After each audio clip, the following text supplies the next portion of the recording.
بسم الله الرحمن الرحیم. ستاسو د مشرق ټي وي او د نورو د سوشل میډیا ملګرو ډېره شکریه چې دلته کې راغلي دې غره ته.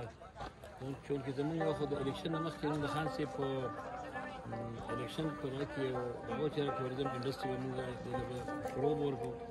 دا د ملک په سطح باندې په روزګار کې چې کوم اهم کردار ادا کوي. زموږ په دې لوکل تحصیل کې چې کوم دی دنځي کې چونکې د غرونه هم شته، د سیند غاړې هم شته، ښکلي ښکلي ځایونه هم شته. خو دا مخکې نه چې دې ته چونکې روډونه نه وو ایکسپورټ شوي نه وو، نو زموږ اول ترجیح دا وه چې یاره موږ د لوکل ټي ایم اے نه چې کوم زموږ ملاکنډ ایریا ډیولپمنټ پروجیکټ دی هغې نه موږ څه پیسې دي سرونو ته چې کوم غرونه دي یا د سیند غاړې دي چې ټورسټ سپاټ جوړ شو. دې نه یو خو دا ده چې زموږ چې کوم یوت دی، کوم فیملیز دي، کوم زنانه دي، نارینه دي، نو دوی ته هم د سیر و تفریح چې کوم موقع ملاویږي. او چونکې نن سبا لکه ډپریشن او ټینشن بیمارۍ دي زموږ په تحصیل کې شکر دی تعلیمي دا ډېر زیات دی. نو د دې لپاره خلک دا شنه ګوري خو لرې لرې به مخکې تلل. اوس زموږ دلته کې لړم سر دی، بارچړی سر دی، زموږ په آسمان کې جاکړ بابا دی، د سیند غاړه ګولګټ والا کمالا پورې. په دې کې موږ د خپل لوکل دغه نه ډیولپمنټ کارونه وکړل، د سپورټس نه هم وکړل، د ټوریزم نه هم او د ټي ایم اے نه. نن چې موږ کوم ځای کې ولاړ یو دا چونکې ډېر نږدې دی، د چکدرې تقریبا یو 10 کیلومتر دی او د 15-20 منټ په لار باندې سړی دلته راخطی شي. نو د دې زموږ فایده دا ده چې یاره که زموږ خلک بیا کالام ته نشي تللی، رش دی نن سبا، دلته کې په اسانۍ سره د خپل فیملي سره هم راتلی شي. او د دې سره سره زموږ چې کوم لوکل زموږ دلته کمیونټي ده، د اوسکۍ خلک دی، هغوی زموږ سره ډېر ښه تعاون دا وکړو چې یاره دلته کې کوم د غره دا سر دی چې دلته کې پلین غونته کې میدانونه دي او نیچرل ونې دي.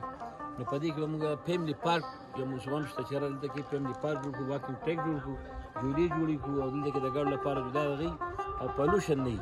نو په دې کې زموږ سره لوکل کمیونټي هم ډېر دغه د دې په وجه باندې دلته کې خلکو ته روزګار هم میلاویږي، د خلکو انټرټینمنټ هم کېږي او خلکو ته نورې مشکلات هم مسایل. سر مقامي خلکو ته او ټوریزم په مد کې چې کوم سیلګري راځي هغوی ته به خپل اخري پیغام څه ورکوي؟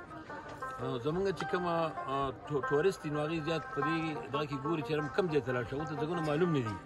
زمونږ دا پروګرام دی چې کوم د موټروی ایگزیکټ پوینټ دی کوم ځای کې چې ختمېږي نو دلته موږ یو غټ دغه به لګو، په دې کې دا کوم چې زموږ ځایونه دي دا به موږ ورته ښیو.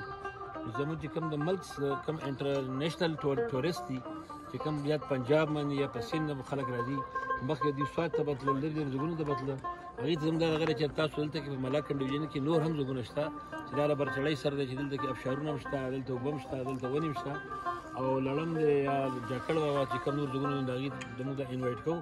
دا خلکو سره تعاون هم کوي، دلته ښه امن هم دی، دلته د فیملي سره سړی ښه په اسانۍ سره راتلی شي څه خوف نه بغیر. چونکې د دې نه مخکې خلکو دلته کې د خوف یو فضا وه، د شګردۍ یېرې وي، دلته خلک فیملي لرې لرې ټورسټ هم بند شوي وو. نو دې سره زموږ دا نن چې کوم ایونټ و زموږ مقصد هم دا دی چې یاره دا خلک راشي وګوري دا څومره غرونه ښکلي دي، څومره کمرې دي، دلته کې نیچرل غارونه دي، دلته کې د بت مت د زمانې هم کندرات هم شته. نو برچړی ته سړک مخکې هم روان کړی انشاءالله او دلته زموږ ښه د فیوچر لپاره خپل پلانینګ. تھینک یو سر، ډېره مننه. داسې به وګورو دلته کې یو بوټی ته منل کړو بیا را نیسې د به هم یو خبرې وکړو پراپر یو